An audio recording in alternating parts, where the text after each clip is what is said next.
एखादा माणूस गेला काय फरक पडते ठाकरेंना? महाराष्ट्रभर राज ठाकरे नावाचं वादळ तयार होतं. एखाद्या बाजूने मुख्यमंत्री निघावे, एका बाजूने राज ठाकरे निघावे. महाराष्ट्राचा दरारा बघा तुम्हाला कळेल. आम्ही कुठलेही लोक पैशाने विकत आणत नाही. जी मुलं स्वतःची पोरं जन्माला घालू शकत नाही, दुसऱ्यांची पोरं पळवणारी हे ठीक. काय प्रॉब्लेम झालाय त्यांची मुलं सगळी अपंग निघाले असं त्यांचं मत असावं. आमच्या घरचा पैसा म्हणजे गणेश नाईकांच्या शब्दात हरामाचा नाही ना. तुम्ही कसे उद्धव साहेब राज ठाकरे करताय, तो माझा डीएनए नाही. माझ्या लक्षात राज ठाकरे फिरत त्याने सगळ्यांनी एकटे लढावं माझ्यासमोर, मी यांना दाखवतो. एक लक्षात ठेवा, आनंद दिघेनं काय मोठं केलं या लोकांनी. त्यांचे जे काही आश्रम होते त्याच्यासाठी ठाणे महानगरपालिकेत 3 कोटीचं तरतूद आहे चहा पाण्याचं. कारण आम्ही अजून ठाणे महानगरपालिकेच्या भ्रष्टाचारात नाही होत ना. गणेश नाईकांना अटक करायला कोण जाणार नाही, मला लगेच येऊ शकतात. आम्ही गद्दारांच्या अवलाद नाही. जवळपास 2 दशकांनंतर राज ठाकरे आणि उद्धव ठाकरे हे राजकीयदृष्ट्या एकत्र आले. त्याच वेळेला शिवसेनेचं ठाण्याची शिवसेना म्हणणाऱ्या ठाण्यामध्ये राज ठाकरे यांचा एकहाती किल्ला सांभाळणारा शिलेदार म्हणजे अविनाश जाधव. अविनाश जाधव यांनी राज ठाकरेंबरोबर त्यांच्या स्थापनेपासून आजपर्यंत राज ठाकरेंनी कशीही कितीही केव्हाही भूमिका बदलली तरी त्यांच्याबरोबर अत्यंत ठामपणे उभं राहायचं ठरवलेलं आहे. आज अविनाश जाधव आणि राज ठाकरे यांच्यामधलं नातं हे श्रीराम आणि हनुमानासारखं आहे. असं अनेक जण दावा करतात की माझ्या नेत्याशी माझं नातं हे हनुमानासारखं आहे. आज मुंबईमध्ये एक घटना घडली आहे. दगडूदादा सकपाळ जे शिवसेनेचे अत्यंत निष्ठावंत समजले जाणारे माजी आमदार होते, त्यांनी शिवसेनेला सोडचिठ्ठी दिली आहे. आणि ज्या वेळेला दगडू सकपाळ यांच्यासारखा नेता ठाकरेंना सोडून शिंदेंकडे जातो त्यावेळेला प्रश्न पडतो, हीच का ती स्वामीनिष्ठा?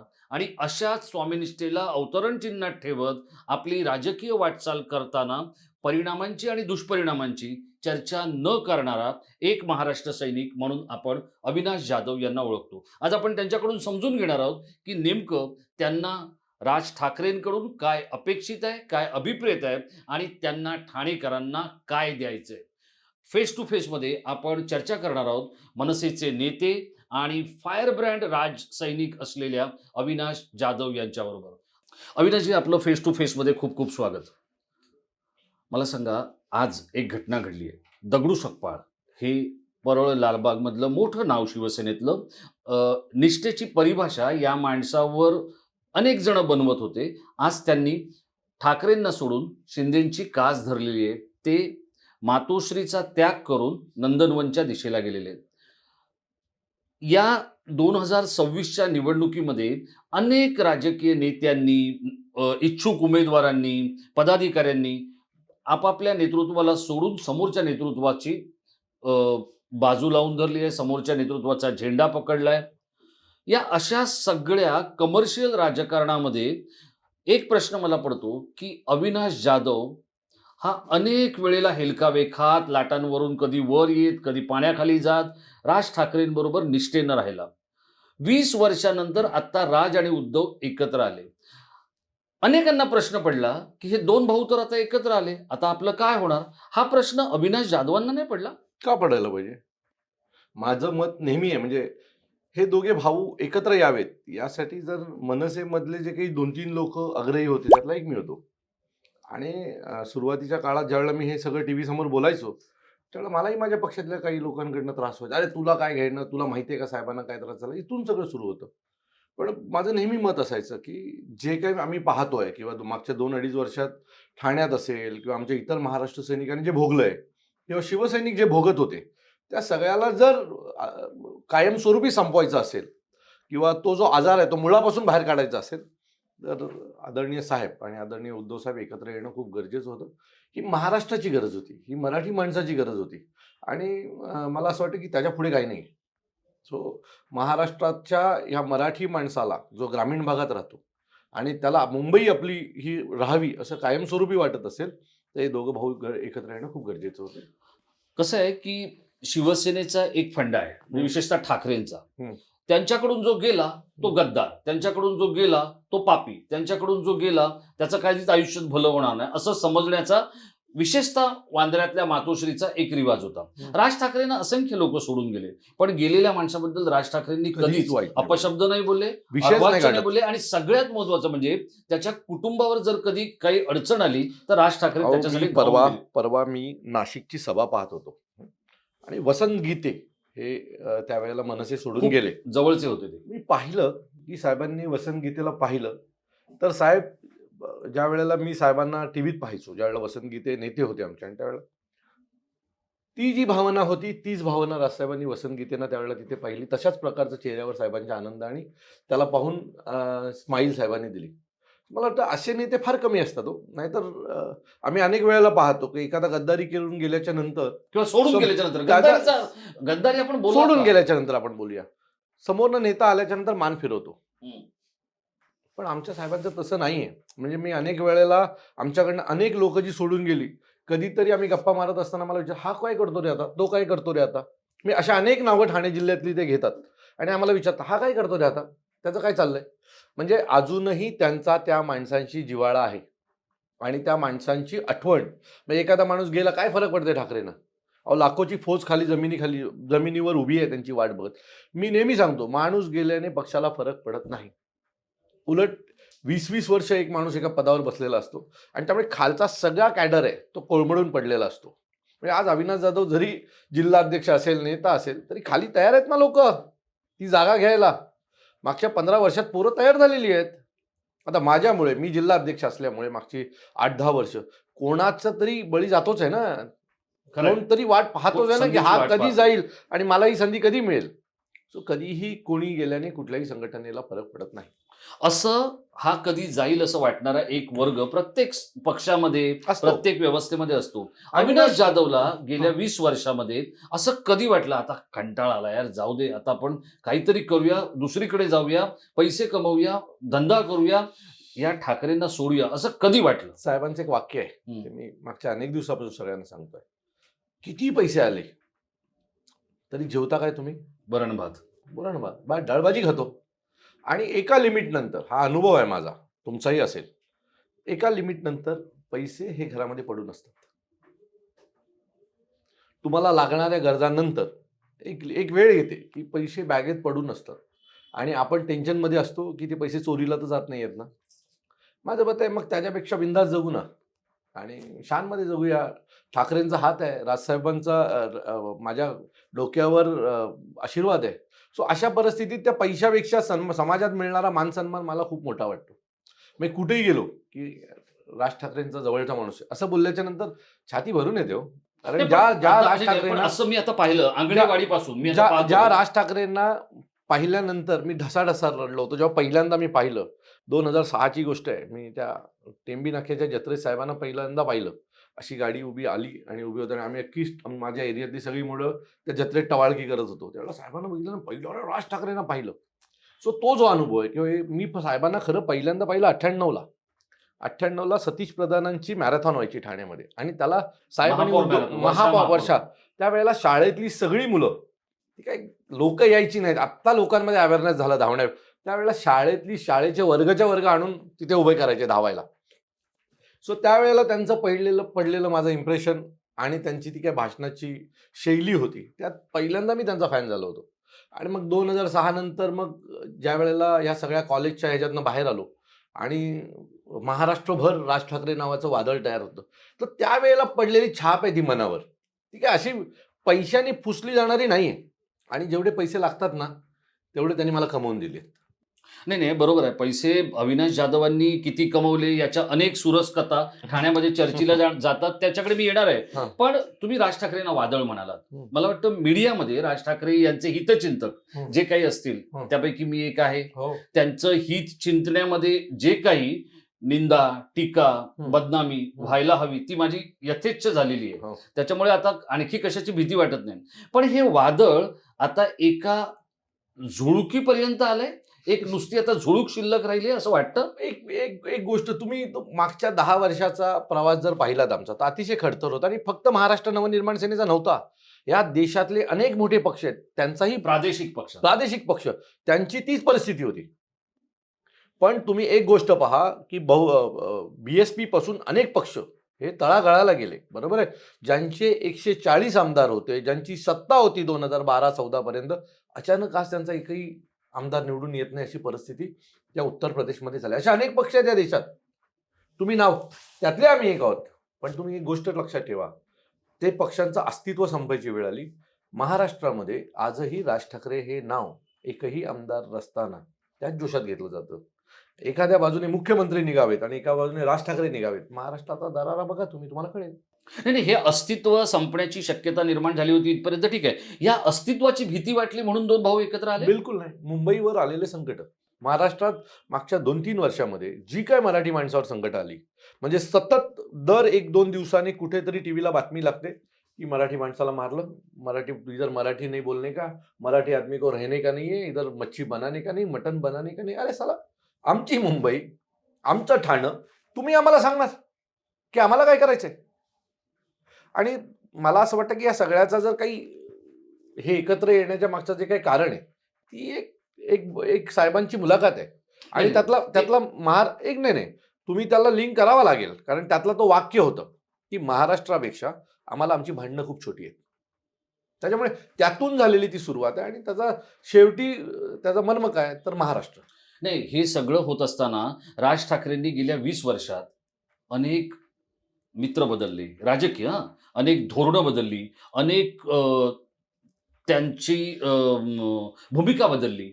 या सगळ्यामध्ये अविनाश जाधव सारख्या एका कार्यकर्त्याला किंवा एका निष्ठावंत राजसैनिकाला सतत बघा, तुम्हाला समाजात जावं लागतं, तुम्हाला लोकांना भेटावं लागतं आणि ठाणे, पुणे ही जे भाग आहेत, इथे होतं काय, की इथे लोक थेट तुम्हाला विचारतात, "अरे, तुझ्या साहेबांनी काल असं म्हटलं होतं, आज तू हे काय बोलतोय?" तर याचा किती त्रास झाला? बिलकुल नाही. मी तुम्हाला सांगतो, हे जे काही चालू केलंय पत्रकारांमध्ये, लोकांमध्ये नाहीये. हा जो काही आम्ही भूमिका बदलतो हा शब्द आला कुठून? तर काही एजन्सीज काम करतात आणि त्या एजन्सीज मधनं आलेला हा शब्द आहे. मग देवाभाऊंच्या बाबतीत तुम्ही काय म्हणाल? ते तर ओरडून ओरडून बोलले होते की अजित पवार बरोबर लग्न नाही, हनीमून नाही, काही नाही. ते तर आज त्यांच्या बाजूला बसलेत. चक्की पिसिंग आणि अनेक गोष्टी होत्या. अशा अशा भारतीय जनता पक्षाने आज परवा MIM बरोबर युती केली, बदलापूरमध्ये काँग्रेस बरोबर युती केली. याला काय म्हणतात? तुम्ही मत तर त्यांच्या विरोधात मागितलं होतात. आजही तुमची भूमिका आहे मुंबईमध्ये की मोल्ला मुख्य महापौर होईल. मग MIM ला बरोबर घेताना तो कोण आहे? अहो, तुम्ही आम्हाला प्रश्न विचारता, टोलचा मार्ग मार्गी लागला ना, मुंबईचा टोल बंदच झाला ना. याचं श्रेय कोणाला द्याल तुम्ही? 2012ला सुरू झालेलं आंदोलन 2024ला मी टोल नाक्यावर उपोषणाला बसल्यावर संपलं ना. वेळ लागला, पण विषय संपला ना. टोल हा मुद्दा कायमस्वरूपी त्यावेळेला देखील सर आमचं आंदोलन 64 टोल नाके बंद झाले. त्याचं श्रेय नाही का देणार तुम्ही आम्हाला? आणि आम्ही भूमिका बदलली याचा अर्थ काय होतो? एखादी गोष्ट ज्या वेळेला एक पक्ष चालवतो त्यावेळेला विविध गोष्टी समोर येतात, त्यावेळेची ती सिच्युएशन असते, त्याला आपण समोर जातो. नाही, पण मग आता आता अविनाश जाधवला असा कधी प्रश्न पडला नाही की अरे आता हे दोन भाऊ एकत्र येत आहेत, आता हे दोघं हाडवैरी होते, आता एकत्र आले तर आता आपण लोकांना काय सांगायचं, कसं सांगायचं, अरे किती सांगायचं? मी तुम्हाला सांगतो, ज्या दिवशी ते एकत्र आले त्या दिवशी महाराष्ट्राची स्थिती बघितलीत का तुम्ही? महाराष्ट्रातल्या प्रत्येक घरामध्ये आनंदाचा दिवस होता. काय आम्हाला लोकांना प्रश्नांची उत्तर द्यावी लागली नाही. तुम्हाला उलट जाऊन पुढे सांगतो, मी आता रोज रॅलीना फिरतोय. 2017ला किंवा 2024ला ज्या वेळेला मी माझ्या आमदारकीला फिरायचो त्यावेळेला मी 300-400 जण रोज रॅलीला असायचो. आज हजार लोकांची नगरसेवकाची रॅली निघतेय. हा बदल आहे ना. आम्ही कुठलेही लोक पैशाने विकत आणत नाही. तुम्ही इथे आमच्या इथे भारतीय जनता पक्षाच्या रॅल्या चालतात बघा, 500 रुपये रोज आहे. हे खरं आहे का? मी पैज लावीन तुमच्या बरोबर, मी तुम्हाला काही फोटो देतो, त्या महिलांना जाऊन विचारा. जगातला सगळ्यात मोठा पक्ष आहे, आशिया खंडातला तर निर्विवाद आहे. अहो, कागदावर अशा अनेक गोष्टी आहेत त्यांच्या. अहो, जी मुलं स्वतःची पोरं जन्माला घालू शकत नाही, दुसऱ्यांची पोलं पळवणारी ही टीम, ही काय मोठा पक्ष होऊ शकते? मोठं कसं होतात? ज्यावेळेला तुम्ही तुमचे नगरसेवक, तुमचे आमदार, तुमचे खासदार निवडून आणता ना. आता यांचे खासदार काँग्रेसचे किती आहेत चेक करा. महाराष्ट्रातले आमदार हे काँग्रेस राष्ट्रवादीतनं आलेले किती आहेत ते चेक करा. शिवसेनेतनं आलेले चेक करा. ठाण्यात लढणारे नगरसेवक किती राष्ट्रवादी काँग्रेस आणि शिवसेनेचे एकदा मोजून घ्या. कुठला तुमचा मोठा पक्ष? तुम्ही तुमचा माणूस नाही मोठा करू शकत, तुम्ही कसे मोठे होऊ शकता? आजच्या घडीला ठाण्यात मी कुठेही फिरलो, तर जेवढे ज्येष्ठ नगरसेवक होते जे 20 वर्षापूर्वी विविध क्षेत्रातनं विविध भागातनं निवडून यायचे ते सगळे आज भारतीय जनता पक्षाचे नेते आहेत. आज ठाण्यातलं घ्या निरंजन डावखरे कोण आहेत? ज्याला आज जे आज शिंदेना नारायण पुरून पवार. उडतायत ते कोण आहेत? गणेश नाईक. मूळचे राष्ट्रवादीचेच ना, त्याच्या आधी मूळचे शिवसेनेचेच ना. भारतीय जनता पक्षाची मोठी झालेली नावं सांगा मला, जी तुम्ही असं थरथर थरथर घेऊ शकता. नाही हो, विचार करावा लागतो 5 पण मग त्यांची जी ओरिजिनल नाव आहेत, आता संजय केळकर ठाण्यातले आमदार आहेत, त्यांना त्यांनी अडगळीत टाकलंय आणि हो. बोलणी कोण करताय? तर निरंजन डावखरे बोलणी करतायत. कारण विश्वास नाही आहे ना त्यांना आपल्या माणसांवर. आपली माणसं काय करू शकतात. मी म्हटलं ना, काय प्रॉब्लेम झालाय, त्यांची मुलं सगळी अपंग निघालेत असं त्यांचं मत असावं. म्हणून ते चांगली शिवसेनेने तयार केलेली चांगली ठुसठुसीत अशी बाळं स्वतःच्या ताब्यात घेत आहेत आणि त्यांच्या ताब्यात सगळं देत आहेत. आम्ही तर कधी कधी आनंदी असतो, ज्या वेळेला आम्ही या लोकांना भेटतो त्यावेळेला बोलतात, अरे आम्ही नावापुरते इथे आहोत रे, आमचं रक्त हे बाळासाहेबांचं आहे, असं अनेक नेते आम्हाला म्हणतात. सो जरी नावापुरते ते भारतीय जनता पक्षात असतील तरी त्यांचं रक्त आणि त्यांचं मूळ हे आजही शिवसेनेच्या डीएनएशीच मॅच होते. जेव्हा हे सगळं घडलं आणि असं ठरलं की आता सगळीकडे युती होणार, ठाकरे बंधूंची, राज ठाकरेंची आणि उद्धव ठाकरेंची, तेव्हा असा प्रश्न पडला होता का की ठाण्यामध्ये तिकिटांसाठी मारामारी होईल? खरं तर आता असं असं तुम्हाला मी सांगू का, असं मला वाटलं होतं. पण ज्या पद्धतीने राजन विचारे आणि मी आम्ही दोघांनी ती मॅनेजमेंट केली, म्हणजे आमचं पहिल्या दिवसापासून एकच हे होतं. पण विचारांकडे माणसं तरी होती का? का नाही असं नाहीये हो, शिवसेनेकडे खूप मोठा कॅडर आहे. आजही रॅलीमध्ये जर तुम्ही पाहाल तर तुम्हाला मी पाचपकाडी एरियामध्ये राहतो, जिथे माझं मूळ घर आहे, माझे आई बाबा राहतात. तिथे रोज एक 75-76 वर्षाची आजी रोज प्रचारात असते. तिला कोण पैसे देते? आणि घोषणा द्यायलाही सगळ्यात पुढे तीच असते. सो तो जो कॅडर आहे ना, तो कोणाकडेच नाहीये. काही प्रमाणात आमच्याकडे, पण आमच्याकडे तरुणांचा आहे. आणि त्यांच्याकडे जो अनुभवी ज्येष्ठ याद्यांवर काम करणारी लोकांचा कॅडर आहे ना, तो त्यांच्याकडे. आणि राजन विचारेंच्या बाबतीमध्ये मी तुम्हाला सांगतो, एक प्रामाणिक शिवसैनिक आहे तो. मलाही असं वाटायचं, लोक सांगायचे खूप आगावासारखा बोलतात किंवा खूप लोकांना समोर आले की शिवाय- आक्रस्ताळेपणा हा, करतात. असं करतात. पण मी ज्यावेळेला त्यांना भेटलो आणि मागच्या दीड महिन्यात माझा संपर्क आल्याच्या नंतर मला कळलं की ते वरून तसे आहेत, आतून तसे नाही आहेत. म्हणजे अनेक सीट्स आम्ही त्यांच्याकडनं प्रेमाने घेतल्या, ज्या त्यांना असं वाटलं नाही नाही मी देणार नाही, तुला चालणार नाही. पण मग ज्यावेळेला मी त्यांना एकटा रूममध्ये घेऊन बसायचो त्यावेळेला समजून सांगायचो आणि त्या माणसाने समजून मला जवळजवळ 4 सीट सोडल्या. सो तो तुम्ही जो वर्ण पाहताय तो राजन विचारे आणि मी पाहिलेला राजन विचारे यात फरक आहे. मग आता सगळे लोक, आता तुम्ही विषयच काढलाय म्हणून विचारतो, अविनाश जाधव मला माहिती आहे एक अभ्यासू मुलगा आहे, नीट अभ्यास करतो, आंदोलनं पण तशीच ताकदीनं करतो. राजन विचारेंचं विश्लेषण करणारा अविनाश जाधव एकनाथ शिंदेचं विश्लेषण कसं करतो? मी परत सांगतो, तुमची आणि माझी 2019 किंवा 21ला एक इंटरव्ह्यू झाली होती कोविडच्या काळामध्ये. त्यावेळेला पण मी तुम्हाला म्हटलं होतं माझं आणि त्यांचं काही वैर नाहीये, पण मला अपेक्षित असलेलं ठाणं हे ते करू नाही शकले. ते करू नाही शकले की त्यांना करू नाही दिलं? कोण नाही करणार? मागच्या 2.5 वर्षाचं सत्ता त्यांची सेवा का नाही केलं असं म्हणूया. आधी तुमच्या हातात नव्हतं. एवढं काय उद्धव ठाकरे कुठली फाईल पास केलीस रे, 2 लाखाची केलीस काय, एवढं तर बघायला आले नसावेत, एवढं तर मला माहिती आहे. बरोबर आहे. आणि तुम्ही वाढलात ना. जर वाढूनच द्यायचं नसतं तुम्हाला वाढून दिलं नसतं ना त्याने. कामांच्या रूपाने वाढू नये असं कुठे म्हटलं होतं? ज्या गोष्टी ठाण्यात आहेत त्या आनंद दिघे साहेबांच्या काळापासून आहेत. नवीन आमच्याकडे काही नाहीये. आमचे रस्ते, आमच्याकडे असलेले गडकरी रंगायतन, स्विमिंग पूल्स हे सगळे तेच आहेत. काही डेव्हलपमेंट आम्हाला जी डोळ्यांनी आजही ठाण्यामध्ये फिरताना एवढी ट्रॅफिक आहे ना, की ट्रॅफिकचा बोजबारा उडालाय. तुम्ही नवीन इमारतींना परवानगी देता, रस्ते कुठून आणणार आहात? तुम्ही आज तो अजय असरला एवढ्या इमारतींना परवानग्या देऊन ठेवल्यात, त्यांनी आतापर्यंत 10,000 घरं बांधली असतील. याचा अर्थ 10,000 कुटुंब आली ना ठाण्यात राहायला. 10,000 कुटुंब गाड्या कुठे पार्क करणार ठाण्यामध्ये? त्या ठाण्यातल्या गाड्या पार्क केल्यात, त्या गाड्या जाणार कुठून? या सगळ्याची पण व्यवस्था तुम्हाला करायला पाहिजे होती ना. आमचा जो डीपी आहे त्या डीपीचा तुम्ही वापर नीट करायला हवा होता. तुम्ही एवढी जर सगळ्या परवानग्या देतात तर त्या पद्धतीचे रस्ते उभे राहायला पाहिजे होते. पाणी, धरण, आज ठाण्यामध्ये 4,000 कोटीची महानगरपालिका आहे. मागील 20 वर्ष धरण येईल, अजून धरण नाही आला. धरणाच्या आजूबाजूच्या जागा गेल्या, नगरसेवकांनी विकत घेतल्या, त्याच्या जागांच्या किमती डबल झाल्या, पण धरण काय होत नाही आमचं. आता त्याच्यावर जर मी बोललो तर तुम्हाला राग येतो. ठाणे का होत नाही? मला काय माहिती. आता आम्ही प्रशासनात नाही आहोत, त्याचं उत्तर तुम्ही द्यायचंय मला, का नाही होत आहे. जर मागून आलेली नवी मुंबई महानगरपालिका स्वतः जर पाण्याचं धरण आणू शकते, तर आम्ही का भाड्याने पाणी विकत घेतोय? आज ठाणे घोडबंदर रोडला अनेक टँकर माफिया एका एका सोसायटीचे 13-13, 14-14 लाख रुपये पाण्याचं बिल भरतात. त्याला दोषी कोण आहे? पण बरं. तरी ठाणेकर त्यांच्यावरच का अरे विश्वास ठेवतात? अरे बरं, पाणी जे येतं ते कुठनं येतं? टँकर माफियांच्या टँकरमध्ये येणारं पाणी कुठलं आहे? आमच्या साकेत बीचच्या खाली ठाणे महानगरपालिकेचं एक पाण्याचं मोठं जलकुंभ आहे. जलकुंभ आहे. तिथेच पाणी भरतात. तेच पाणी ठाणे महानगरपालिकेचं 600 रुपयाला भरून 3000 रुपयाला जाऊन सोसायट्यांना विकतात. मग ते थेट पाणी आम्हाला पाईपलाईन मधनं द्या ना. पाईपलाईन काय दिखाव्यासाठी टाकलेत का, की फक्त 1 तास पाणी येणार? सो याच्यावर मी प्रश्न विचारला तर राग येतो. कळवा हॉस्पिटलमध्ये एका वेळेला जर 50-50 बाळकं मरत असतील, त्याच्यावर मी प्रश्न विचारला, तुम्ही मला जेलला पाठवणार? मी मूळ प्रश्नांवर, माझा एकनाथ शिंदेंवर मी कधी वैयक्तिक वार केलेत?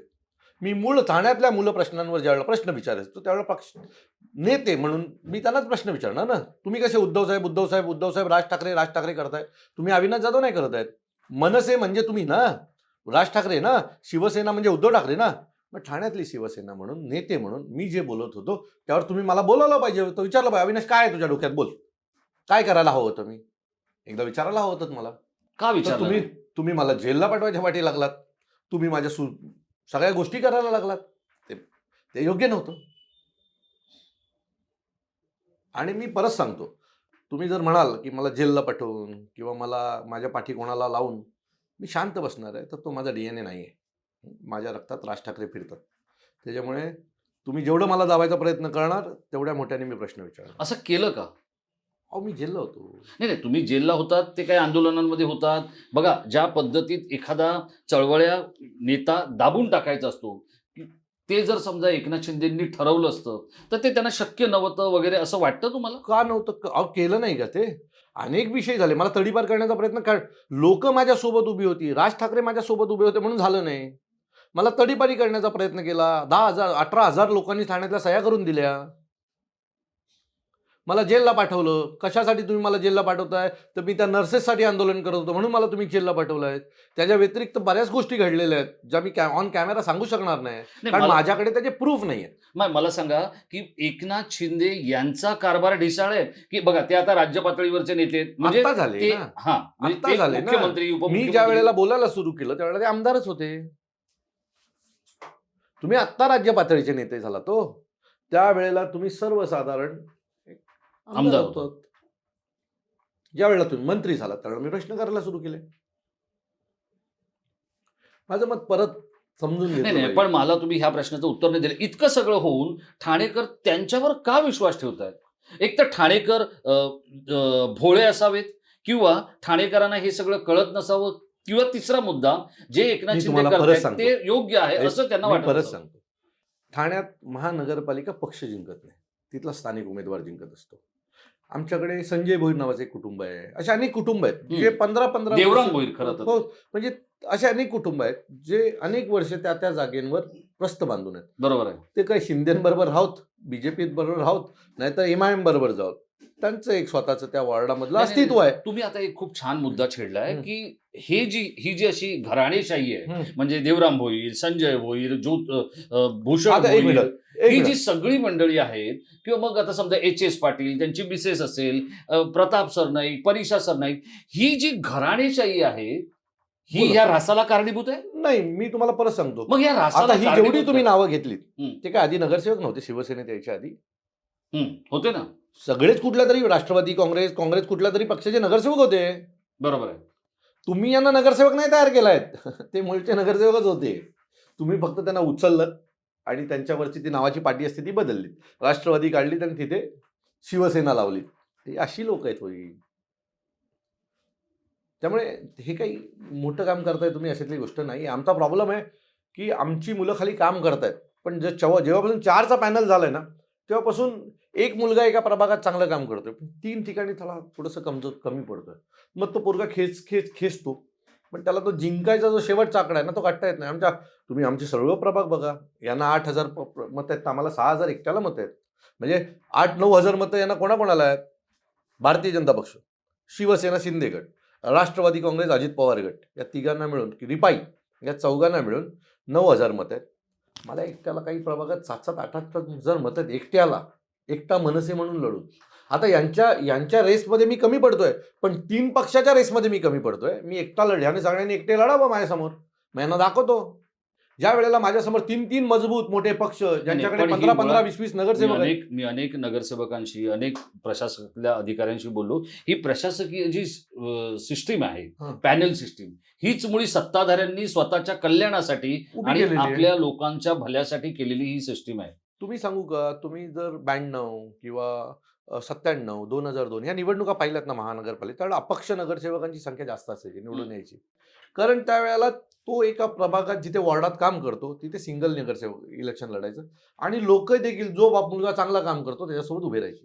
आता प्रॉब्लेम आहे की मी काम करतो भास्कर कॉलनी नौपाड्यामध्ये. माझा मतदारसंघ जातो त्या खोपटच्या गल्लीपर्यंत.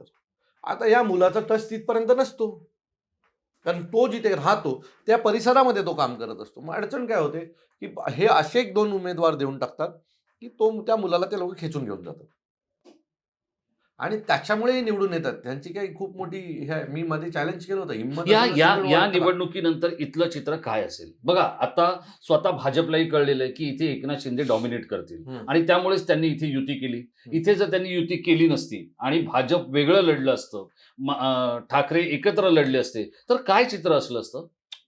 काही नाही. आता जर तरवर बोलणं योग्य नाहीये. मी तुम्हाला सांगतो काय चित्र असतं. तिथे शिवसेना, महाराष्ट्र नवनिर्माण सेनेची युती सत्ता बसली असते. असं वाटतं. का नाही? आम्हाला वाटतं कारण आमचं जे मतांचं गणित कारण एक 121 पैकी तुम्हाला 85 अहो, नगरसेवक हे असू एकट्या द्या हो. शिंदेकडे अहो, आहेत. असू द्या हो. तुम्हाला मी उदाहरण म्हणून सांगतो. ठाणे शहर विधानसभेत मला पडली 43,000 मतं. राजन विचारेंना पडली 66-67 हजार मतं. त्यातला प्रभाग क्रमांक 12 आहे म्हणून एक येते. हम्म. तिथे भारतीय जनता पक्ष, शिवसेना त्यांच्या युतीला पडली 11,000 मतं. मला 8,000 मतं पडली. राजन विचारेंना 6,500 मतं पडली. आमच्या दोघांची जर मतांचं बेरीज केलं तर ते 14,000च्या वरती जातं. यांना 11,000 मतं. आता हे दोघं वेगवेगळे लढले असते तर त्यात अजून बायफ्रिकेशन झालं असतं. तर ही सगळी गणितं त्यांना लक्षात आली. मीरा भाईंदरमध्ये का नाही यांची हिंमत झाली एकत्र लढायची? नवी मुंबईमध्ये का नाही झाली? त्यांना कळलं की इथे दोघे भाऊ भारी पडू शकतात. तिथे या लोकांनी युती केली. जिथे त्यांना कळलं की नाही इथे गुजराती बहुल एरिया आहे, इथे मुसलमानांचा एरिया आहे, तिथे त्यांनी त्यांच्या हाताशी ठेवून दिलं.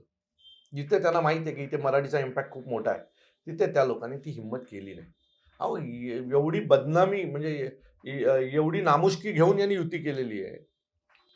सोपं नव्हतं ते सगळं. आज इतक्या वर्षानंतर सुद्धा शिंदेंना असं म्हणावं लागतं की ठाण्याची शिवसेना, शिवसेनेचं ठाणं, दिघेंचं ठाणं असं म्हणावं लागतं. अजूनही आनंद दिघे ही पंचाक्षरी एकनाथ शिंदेंना वापरायला लागते असं काही त्यांच्या टीकाकारांचं म्हणणं आहे.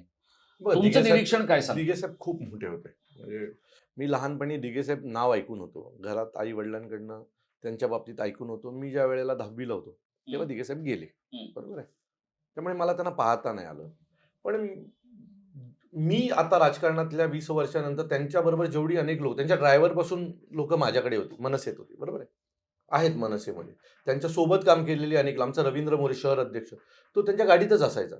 सो मी त्यांच्याकडे जेव्हा त्यांच्याकडनं सगळं ऐकतो त्यावेळेला ते मला असे म्हणाले की आज दिघेसाहेब असते तर त्यांनी बाळासाहेबांच्या बाजूला त्यांचा फोटो लावून दिला नसता. त्यांच्यासाठी बाळासाहेब हे दैवत होते. आज त्या दैवताला तुम्ही कॉम्पिटिटर ठेवताय, त्यांनाच मानणारा भक्त. तुम्ही बाळासाहेबांना लहान करण्यासाठी तुम्ही आनंद दिघे खूप बाळासाहेबांना लहान करण्यासाठी की आनंद दिघेंना मोठं करण्यासाठी? आज एक लक्षात ठेवा, आनंद दिघेनं काय मोठं केलं या लोकांनी? का ठाण्यातले दिघे त्यांनी राज्यभरात नेले? कशासाठी? त्यांचे विचार न्यायला पाहिजे होते हो. तुम्ही त्यांना नेऊन काय करता? त्यांचे विचार काय होते? सकाळी 4 वाजेपर्यंत लोकांची कामं करायचे. जव्हार, मोकाडा, एखाद्या गरीब माणसाच्या दारात हॉस्पिटलचा प्रश्न असेल तर त्यांच्या दारात जाऊन पूर्ण करायचे. तुम्ही त्यांचे विचार न्यायला पाहिजे होते. अहो मला लहानपण आठवतंय की दरवर्षी वर्षातनं एकदा ठाण्यातले जेवढे लहान लहान मुलं क्रिकेट खेळायचे ना, त्या प्रत्येक मुलांना दिघे साहेबांकडनं बॅट, स्टंप, बॉल मिळायचा. आणि त्याच्यासाठी सगळ्या टीम, एवढीच्या मुलाची, लहान लहान मुलांची टीम पण त्यांच्या दारात जाऊन उभी राहायची, बॉल, स्टंप घ्यायची. आनंद वाटायचा त्यावेळेला. त्यावेळेला ते 100 रुपयाचं वस्तू असेल, बरोबर. पण एक आनंदाची वाटतं. ते विचार का नाही तुम्ही लोकांपर्यंत घेऊन गेला दिघे साहेबांचे? अहो दिघे साहेब असे होते की त्यांनी ठाणे महानगरपालिकेचा भ्रष्टाचार याच्यावर खूप आवाज उठवला. त्यांच्या नगरसेवकांना मारला. भ्रष्टाचार केला म्हणून. आज त्यांचं जे काही आश्रम होतं, त्याच्यासाठी ठाणे महानगरपालिकेत 3 कोटीचं तरतूद आहे चहा पाण्याचं बजेटमध्ये. माहिती आहे का तुम्हाला? हे खरं आहे का? अविनाश जाधव नाव बदलेल स्वतःचं आणि याच्यावर बाईट झाल्यात माझ्या प्रेसमध्ये. मी बजेट नीट वाचतो. नाही, बाईट तर कशावरही होऊ शकतो. मी बजेट नीट वाचतो. आता माझ्याकडे बजेटचं बुकही असेल, मी तुम्हाला दाखवीन काही वेळात. तुम्ही शूट करून घ्या. 3 कोटी चहा पाण्याचा खर्च. दिघे साहेब असते ना, चापकानी फोडून काढलं असतं. ज्या वेळेला बहुमतात सत्तेत होते त्यावेळेला त्यांनी त्यांच्या मठासाठी निधी नाही ठेवला. हो, कुठे नेऊन ठेवले दिघे साहेब? फक्त दिघे साहेबांचं नाव वापरायचं. कधीतरी त्यांच्यासारखं काम पण करा. दिघे साहेबांच्या घरातला पुतण्या कुठे आहे त्यांचा आज? का शिवसेनेमध्ये? उबाटाबद्दलचा जिल्हाध्यक्ष काय? कोणी का नाही प्रश्न विचारत? त्यांनी त्यांच्या घरातला एक माणूस मोठा केला का? इथे कॉम्पिटिशन लागली आहे की माझा मुलगा, माझी सून, माझा भाऊ, हेच कॉम्पिटिशन आहे. मला असं वाटतं की यातून होणार काय नाही. तुम्ही फक्त दिघे साहेबांच्या नावाचा वापर करताय. विचार दिघे साहेबांचे तिथेच राहिले. आज मनसे किंवा शिवसेना जितक्या जागा ठाण्यात लढवतोय आणि जितक्या निकराने लढतंय, काय असेल निवडणुकीचं मी 16 तुम्हाला तारखेनंतर? सांगतो, एक चांगला रिझल्ट येईल. आम्ही पूर्ण ताकदीने लढतोय. पैसे नाहीये तेवढाच प्रॉब्लेम आहे. कोणी जर पैसे दिले, कोणी जर इन्व्हेस्टर मिळाला चांगला, तर मला असं वाटतं की सत्तेतही येऊ. नाही, पण असं काय, आता बघा, मी धाकल्या ठाकरेंचं समजू शकतो, पण थोरल्या ठाकरेंकडे पैसे नाहीयेत की ते त्यांना काढायचे नाहीयेत. मी काय म्हटलं, आम्हाला ठाण्यात चांगला इन्व्हेस्टर मिळाला, कोणी असेल तर आला तर ठाण्यात सत्ताही काढू. ठाण्यातले पैसे घेऊन महाराष्ट्रातलं राजकारण होतं आणि ठाण्यातले ठाणेकर लोकांकडे, म्हणजे आम्हा मुंबईकरांकडे पैशासाठी इन्व्हेस्टर शोधतात. ही शोकांतिका नेमकी कशाची आहे? कारण आम्ही अजून ठाणे महानगरपालिकेच्या भ्रष्टाचारात नाही आहोत ना. आमच्या घरचा पैसा म्हणजे गणेश नाईकांच्या शब्दात हरामाचा नाही आहे ना. हरामाच्या पैशाने आम्ही जगत नाही आहोत. आता हे ठाण्यात आता पैसा तुम्ही कुठून गणेश आहे? नाईकांचं बोललात म्हणून मला अगदी विचारायचं तुम्हाला, की हे गणेश नाईकांनी तुम्हाला आयतं प्लॅटर दिला म्हणून तुम्ही आता गणेश नाईकांच्या शब्दात वगैरे, कारण पण- अविनाश जाधवांना गणेश नाईकांच्या शब्दांची काय आधार कारण घ्यायची? ते स्वतः शब्दप्रभू आहेत. कारण जे मी बोलतोय तेच ते बोलतायत. थोडीशी माझ्या भाषा सौम्य आहे कारण मी सत्तेत नाहीये. कारण गणेश नाईकांना अटक करायला कोण जाणार नाहीये.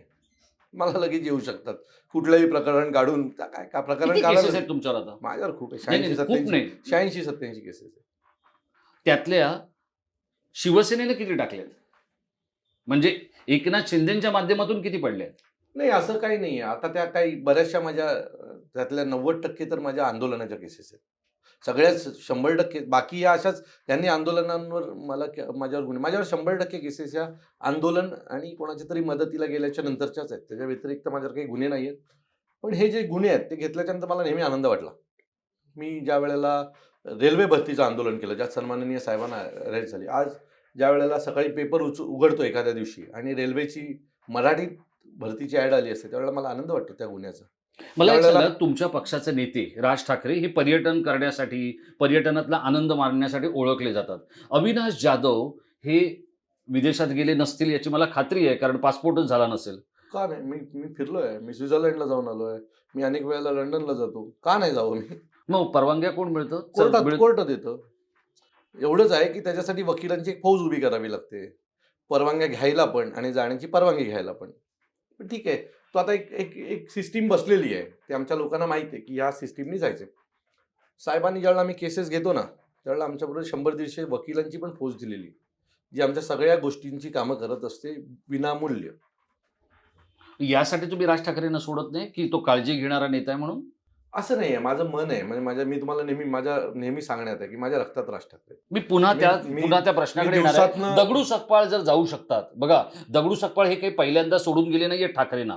76-77च्या जवळपास ज्या वेळेला प्रति शिवसेना बनवली होती बंडू शिंगरेंनी, त्यावेळेला सुद्धा दगडू सकपाळ बंडू शिंगरेंबरोबर गेले होते. त्यानंतर शिवसेना प्रमुखांनी त्यांना पुन्हा घेतलं आणि मग ते आता सलग इतकी वर्ष तिथे राहिले. वयाच्या 76व्या वर्षी त्यांना पक्ष सोडावा वाटला. मला असं वाटतं राज की ठाकरेंना कौटुंबिक काहीतरी विषय राज असावा. ठाकरेंना अविनाश जाधव किती काळ घट्ट पकडून ठेवणार? काही झालं तरी जाऊ देणार नाही, असं किती वेळ? त्यासाठी त्यांना मला पकडायची गरज नाही, कारण मीच त्यांचे पाय पकडून बसलोय. त्यामुळे मी काही माझा जो DNA आहे तो मला असं वाटत नाही मला ती मान्यता देईल साहेबांना सोडण्याची. आता अनेक वेळेला अनेक गोष्टी घडत का असं असतात. संदीप देशपांडेंबरोबर असलेले संतोष धुरी सुद्धा असं म्हणत होते, पण संतोष धुरींना जावं लागलं, नाईलाज झाला. तुमचा नाईलाज 20 वर्षात झाला नाही, पण भविष्यात होणार नाही असं वाटतं? नाही, मला राजसाहेबांवर पूर्ण विश्वास आहे आणि त्यांना काम करणाऱ्या माणसाची कदर आहे. आणि तशीच वेळ आली तर ज्या माणसाने मला 25 वर्ष 20 वर्ष घडवलंय त्या माणसासाठी आता काही पुढे काम करेन, व्यवसाय करीन चांगला. राजकारणातच राहावं असं कुठे लिहिलेलं नाही आहे आणि राजकारणाशिवाय पोट भरता येत नाही असंही कुठे लिहिलेलं नाही. राजकारणात पोट भरणारी एवढीशी लोक आहेत, व्यवसायावर पोट करणारी एवढी लोक आहेत. त्यामुळे त्यातही नशीब साथ देईल. माझा शेवटचा प्रश्न, की ज्या प्रश्नावर उत्तर देणं कदाचित तुम्ही टाळाल, हं. कदाचित तुम्ही द्याल, तर ते उत्तर महाराष्ट्रासाठी एक मास्टर स्ट्रोक असेल तुमचा. तुमचा एक सहकारी ज्याची राबोडीमध्ये हत्या झाली, त्याच्या हत्येबद्दल वारंवार तुमच्या भोवती किंवा तुमच्या एकूणच नेतृत्वाच्या भोवती संशयाचं धुकं किंवा ढग दाटवले जातात, आणले जातात आणि चित्र मांडलं जातं. काय आहे एकदा महाराष्ट्राला सांगून टाका ना, बघा, की काय नेमकं झालं? त्याच्यात काय होणं अपेक्षित जमील होतं? जमील हा माझा सगळ्यात जवळचा सहकारी होता. ज्या दिवशी त्याची हत्या झाली त्यावेळेला त्याने पक्ष कार्यालयात फोन करून विचारलं होतं, दादा आहे का? हं. आणि तो नमाज पढून निघाला होता आणि तो माझ्याकडे यायला निघाला होता. त्याची हत्या झाली त्यावेळेला ज्या काही गोष्टी घडल्या त्या महाराष्ट्रासमोर आहेत. पण जमीलच्या बाबतीमध्ये आम्ही नेहमी प्रामाणिक आहोत. मी असेल किंवा राबोडीतली माझी सगळे सहकारी पोरं असतील, आजही त्याच्या घरी मदत करणारी आमच्या राबोडीचे सहकारीच आहेत. बरं. आणि ना, मी परत सांगतो, आम्ही गद्दारांची अवलाद नाही आहोत. आम्ही आमच्या सहकाऱ्यांच्या पाठीशी ना खंबीर उभे राहतो. आता त्यांच्या फॅमिलीने मनसेकडनं निघाले, मग भारतीय जनता पक्षाचं सहकार्य घेतलं. मग आम्ही म्हटलं, यार तुम्ही जर तिकडे जात असाल तर ते क्लेश व्हायला नको. तुम्ही त्यांच्याकडनं करून घ्या. मग ते आव्हाडांकडे गेले, मग ते विविध ठिकाणी जायला लागले. पण आम्ही जोपर्यंत त्यांच्याबरोबर होतो त्यावेळेला अतिशय ठामपणे त्यांच्या पाठीशी उभे होतो. आणि आजही इच्छा आहे की नजीब मुल्लाला त्याच्या केलेल्या कर्मांची फळं मिळावीत आणि देव एक दिवस देईल. आणि तो भोगतही विविध गोष्टीत तो भोगतो पण आहे त्या सगळ्या गोष्टी. सो एक दिवस देव त्याला त्याच्या बाबतीतली सजा देईल. आणि जर माझ्या हातात सत्ता आली आणि जर मी कोण बनलो तर मी पहिल्या दिवशी तो निर्णय घेतलेला असेल. हा माझा तुम्हाला शब्द आहे. जसा अविनाश जाधव यांनी जमीलच्या प्रकरणामध्ये शब्द दिलेला आहे, असा शब्द प्रत्येक ठाणेकरांना मिळणार का राज ठाकरेंकडून आणि अविनाश जाधवांकडून? यावरच येणाऱ्या काळातलं ठाण्याचं नागरीकरण, त्यातल्या समस्या, त्यातले उपाय आणि एकनाथ शिंदेंच्या त्यांच्या संस्थात्मक सत्तेसमोरचं आव्हान हे सुद्धा तितकंच महत्त्वाचं असणार आहे. अविनाश जाधव यांचा पक्ष येणाऱ्या 16 तारखेला नेमकं काय करणार? दोन्ही ठाकरे बंधूंना एकत्र आल्यानंतर यश मिळणार, की एकनाथ शिंदे यांची सत्ता आणि त्यांच्याकडे असलेली मत्ता ही पुन्हा एकदा ठाण्यावर स्वतःची पुढच्या 5 वर्षासाठी सत्ता आणू शकणार की काय? आपला झेंडा गाडू शकणार की काय? या सगळ्या प्रश्नांची उत्तरं आपल्याला 16 तारखेला मिळणार आहेत. अविनाशजी, आपल्याला खूप खूप धन्यवाद. आपण अत्यंत स्पष्टपणे आणि परखडपणे सत्तेत असलेल्या आणि सत्तेच्या दुसऱ्या स्थानावर असलेल्या एकनाथ शिंदेंवर बोलण्याचं धाडस दाखवलं. त्याबद्दल तुमचं कौतुक आणि तुम्हाला खूप खूप धन्यवाद.